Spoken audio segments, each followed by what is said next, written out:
नमस्कार बंधू भगिनींनो, आपल्या सगळ्यांचं सहर्ष स्वागत आहे स्वास्तिकम या माझ्या चॅनलवर। आज मी आपल्यासाठी भगवद्गीता जशी आहे तशी ह्याचं अर्जुन विषाद योग ह्याचे पुढील मजकूर घेऊन आलेली आहे। तरी आपण सगळ्यांनी श्रवण करावं। सगळ्यात आधी मी पुष्प अर्पण करते। राधे राधे राधे राधे राधे, हरे कृष्ण कृष्ण कृष्ण हरे हरे। नैवेद्य अर्पण करते।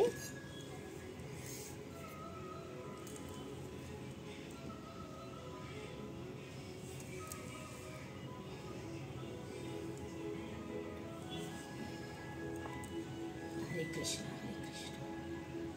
नैवेद्यं समर्पयामि, नैवेद्यं समर्पयामि, नैवेद्यं समर्पयामि।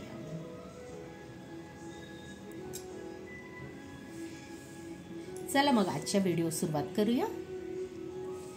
हरे कृष्ण कृष्ण कृष्ण हरे हरे, हरे राम राम राम हरे हरे।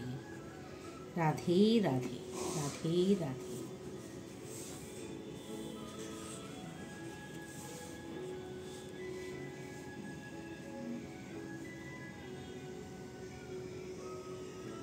श्री गणेशाय नमः, श्री सरस्वतीभ्यो नमः।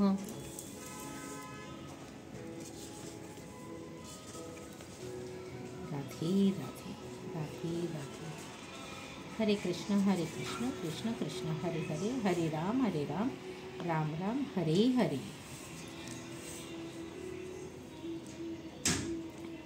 त्या ठिकाणी दोन्ही पक्षांकडील सैन्यामध्ये आपले वाडवडील, आजे, शिक्षक, मामे भाऊ, पुत्र, नातवंडे, मित्र तसेच सासरे व हितचिंतक अर्जुनाने पाहिले।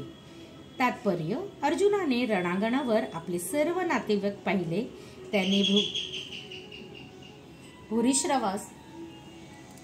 भूरिश्रवासारख्या आपल्या वडिलांच्या समवयस्क व्यक्तींना पितामह भीष्म आणि सोमदत्त, द्रोणाचार्य आणि कृपाचार्य यांच्यासारखे गुरु, शल्य आणि शकुनी यांच्यासारखे मामा, दुर्योधनासारखे भाऊ, लक्ष्मणासारखे पुत्र, अश्वत्थामासारखे मित्र, कृतवर्मासारखे हितचिंतक इत्यादी सर्व व्यक्तींना पाहिले।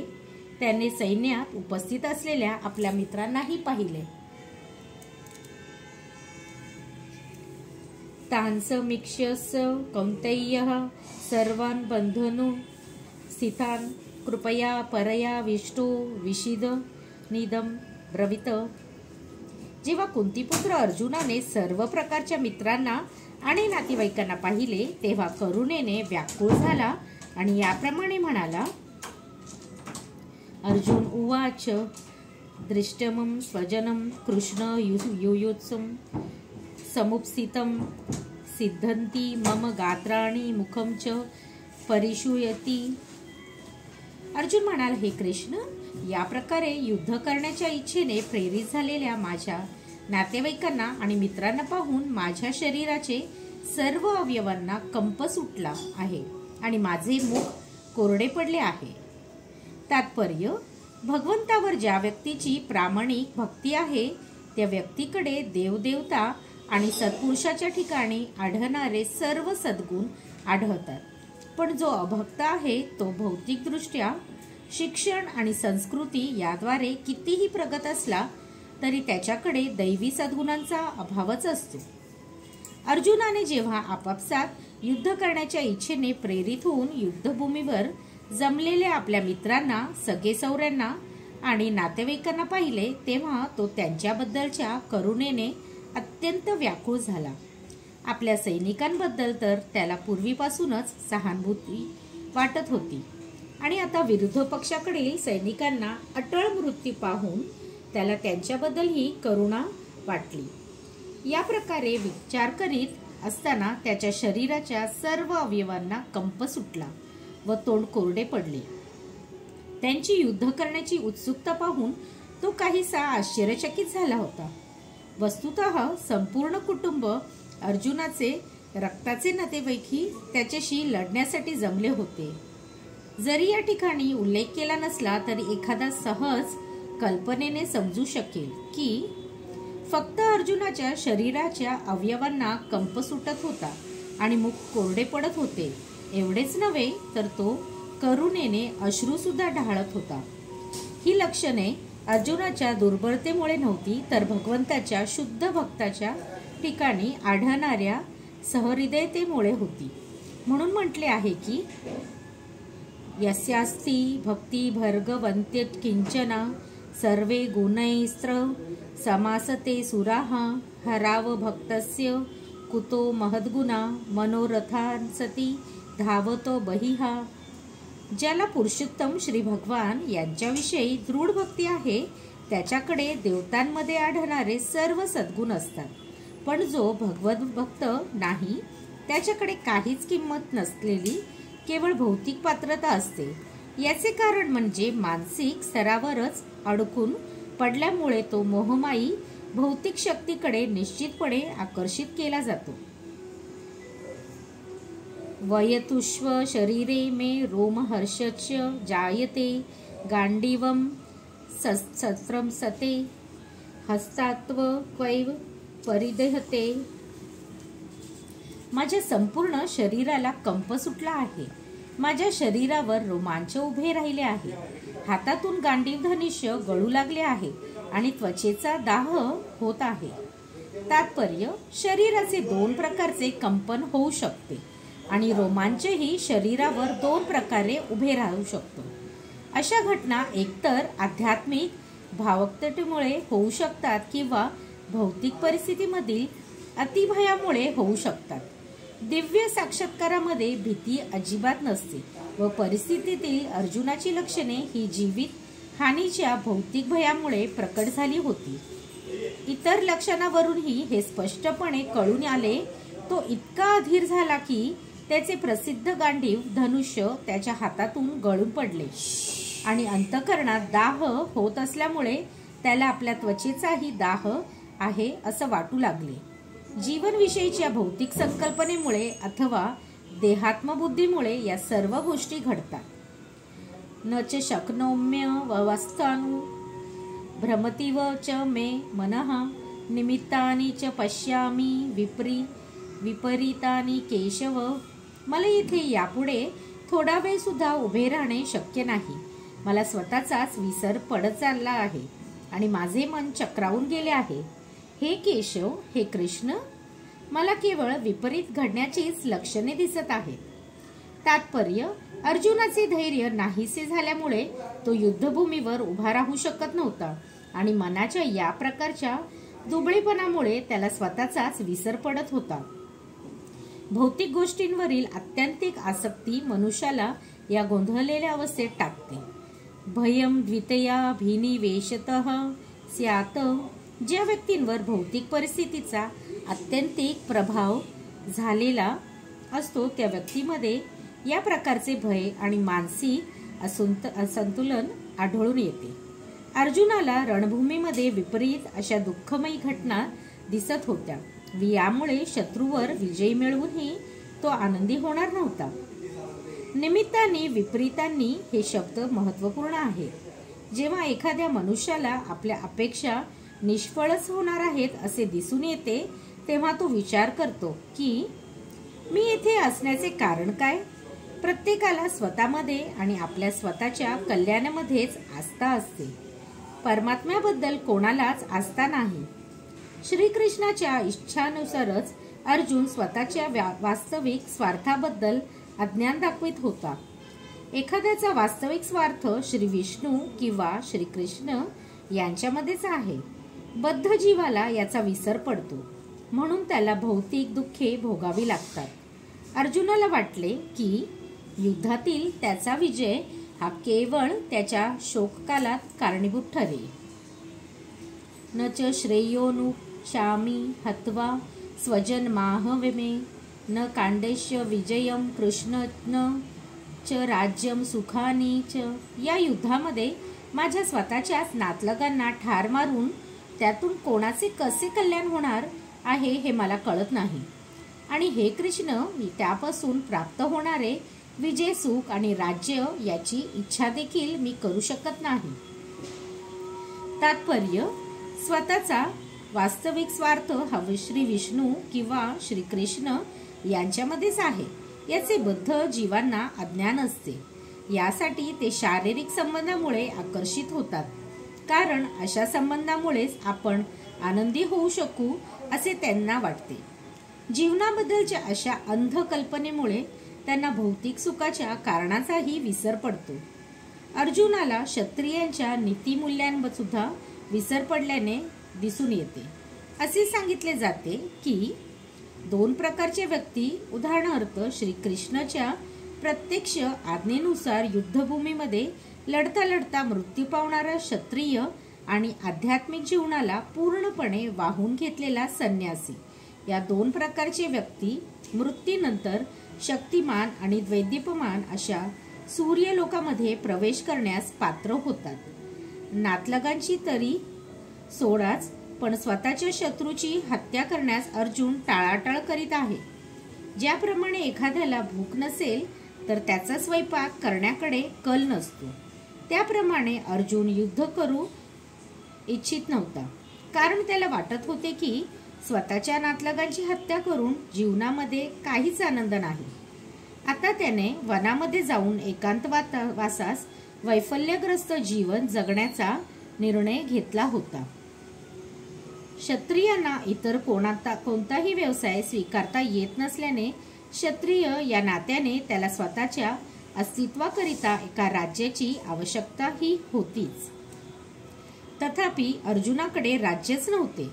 आपल्या चुलत्यांशी व बांधवांशी युद्ध करणे आणि आपल्या पित्याद्वारे वारसाचे चालन येणाऱ्या राजावर पुन्हा हक्क सांगून ते राज्य प्राप्त करण्याची एकमात्र संधी अर्जुनाकडे होती.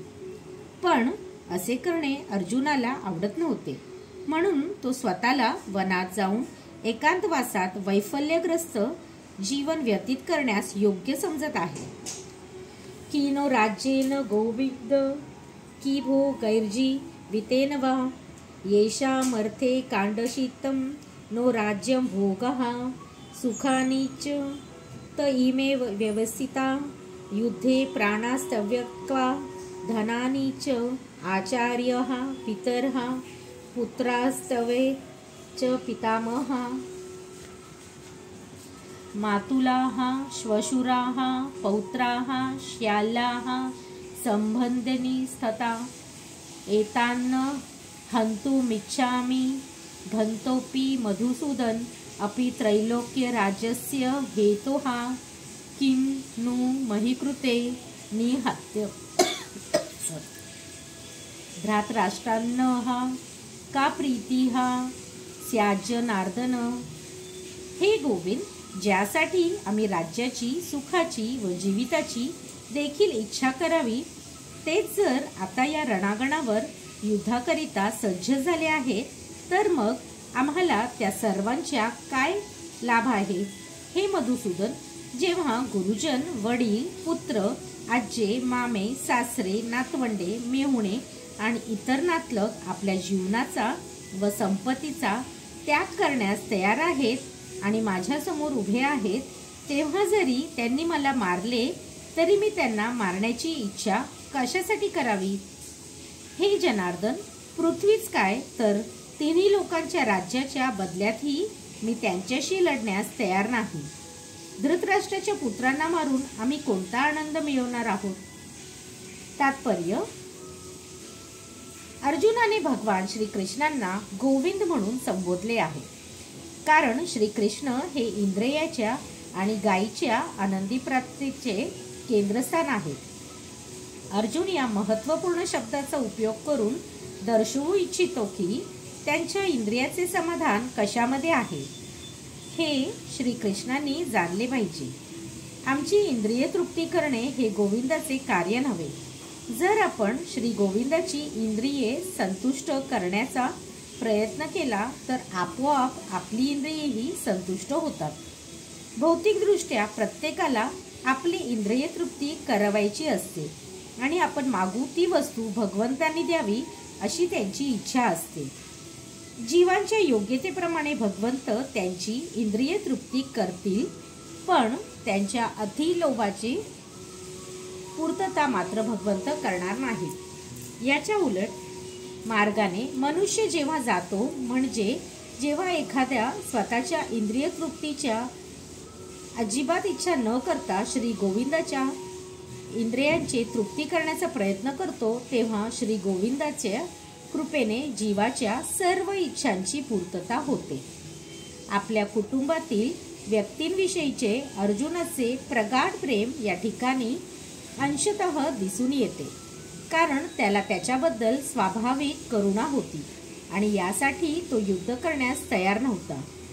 प्रत्येकाला स्वतःचे ऐश्वर्य आपल्या मित्रांना आणि नातेवाईकांना दाखवायची इच्छा असते, परंतु अर्जुनाला भीती वाटते की त्याचे सर्व नातलग आणि मित्र रणांगणावर मारले जातील आणि विजयानंतर प्राप्त होणाऱ्या वैभवामध्ये तो कोणाला सहभागी करू शकणार नाही.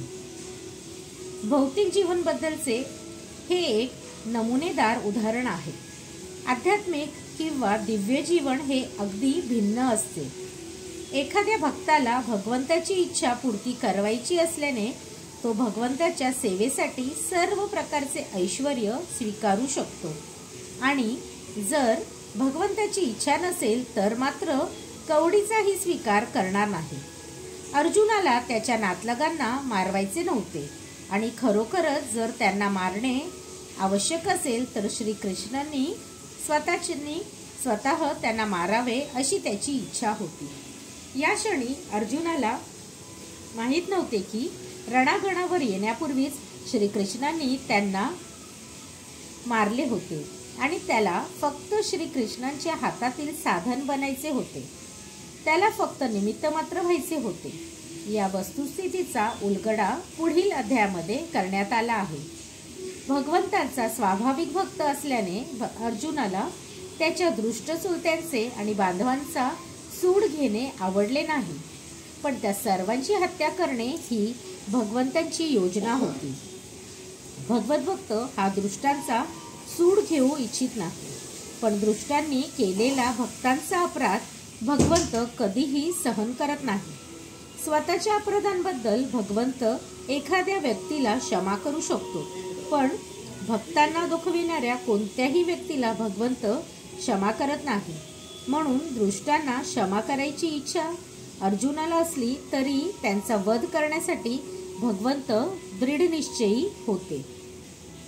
पापमेवाश्रये दस्मान त्वेनां ताईनः तस्मान्नाहर्य वयं हन्तु धृतराष्ट्रान् संबंधवान् स्वजनं हि कथं हत्वा सुखिनः स्याम माधव.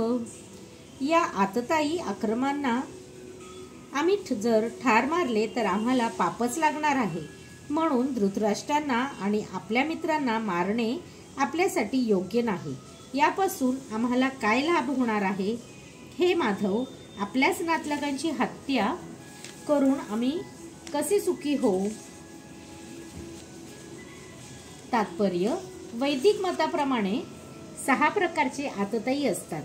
जो विष देतो, जो घराला आग लावतो, जो घातक किंवा तीक्ष्ण शस्त्रांनिशी हल्ला करतो, जो संपत्ती लुटतो, जो दुसऱ्यांची जमीन बळकावतो आणि जो परपत्नीचे अपहरण करतो. अशा आतताईंना वध केल्याने कोणत्याही प्रकारचे पाप लागत नाही. अशा आतताईंना मारणे हे सामान्य मनुष्याला शोभेल असेच आहे. पण अर्जुन हा सामान्य मनुष्य नव्हता.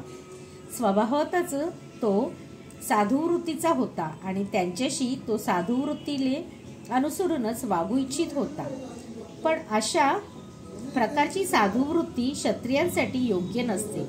जरी राज्यकारभारातील व्यक्तींनी साधुवत असणे आवश्यक असले तरी त्याने भ्याड मात्र असू नये. उदाहरणार्थ, भगवान श्रीराम हे इतक्या साधुवृत्तीचे होते की आजही लोक रामराज्यात राहण्यास अतिशय उत्सुक आहेत. पण असे असले तरी प्रभू श्री रामचंद्राने कधीच भ्याडपणा दाखवला नाही. श्रीरामाच्या पत्नीचे सीतेचे अपहरण करणारा रावण आततायी होता, पण श्रीरामांनी त्याला असा काही धडा शिकवला की त्याची तुलना जगाच्या इतिहासामध्ये कोणाशीही करता येणार नाही. अर्जुनाच्या बाबतीत मात्र त्याच्या विरुद्ध जे आक्रमक आततायी होते ते विशिष्ट प्रकारचे होते आणि ते म्हणजे त्याचे स्वतःचे पितामह, गुरुजन, मित्रगण, पुत्र, नातू इत्यादी. यांच्यामुळे अर्जुनाला वाटले की सामान्य आततायी विरुद्ध ज्या कडक उपाययोजना केल्या पाहिजेत ते त्यांच्या विरुद्ध आपण योजू शकत नाही. याशिवाय साधू व्यक्तीने क्षमा करावी असे सांगितले जाते. साधू व्यक्तीसाठी असे आदेश आहे, राजकीय आणीबाणीपेक्षाही महत्त्वपूर्ण असतात. अर्जुनाने विचार केला की राजकीय कारणासाठी स्वजनाची हत्या करण्यापेक्षा साधू वृत्ती आणि धर्माच्या आधारावर त्यांना क्षमा करणे हेच योग्य आहे. म्हणून केवळ तात्पुरत्या शारीरिक सुखासाठी अशा प्रकारच्या हत्या करणे हे चांगलं नाही असे त्याला वाटले. सरतेशेवटी राज्य आणि त्यापासून प्राप्त होणारे सुख हे नित्य नाही, म्हणून स्वजनाचीच हत्या करून त्याने स्वतःचीच शाश्वत मुक्ती आणि स्वतःचे जीवन धोक्यात का घालावे. या संबंधात अर्जुनाने श्रीकृष्णांना माधव असे संबोधनही महत्त्वपूर्ण केले. श्रीकृष्ण हे लक्ष्मीचे किंवा भाग्यदेवतेचे पती असल्यामुळे अर्जुनाला त्यांना हे दर्शवायचे होते की त्यांनी ज्यामुळे त्याच्यावर दुर्भाग्य कोसळले अशी गोष्ट करण्यास त्याला प्रेरित करू नये. परंतु वास्तविकपणे श्रीकृष्ण हे भक्तांनाच काय तर इतरांनाही दुर्भाग्याकडे कधीच नेत नाहीत. श्रीकृष्ण पर्णमस्तु. शुभम भवतु. शुभम भवतु. शुभम भवतु. हरे कृष्ण हरे कृष्ण हरे कृष्ण हरे हरे. आपल्या सगळ्यांना जर माझे व्हिडिओ खरंच आवडत असतील तर आपण माझ्या चॅनलला नक्की सबस्क्राईब करा, माझ्या व्हिडिओला लाईक करा आणि कमेंटमध्ये हरे कृष्ण कृष्ण कृष्ण हरे हरे लिहायला विसरू नका. धन्यवाद.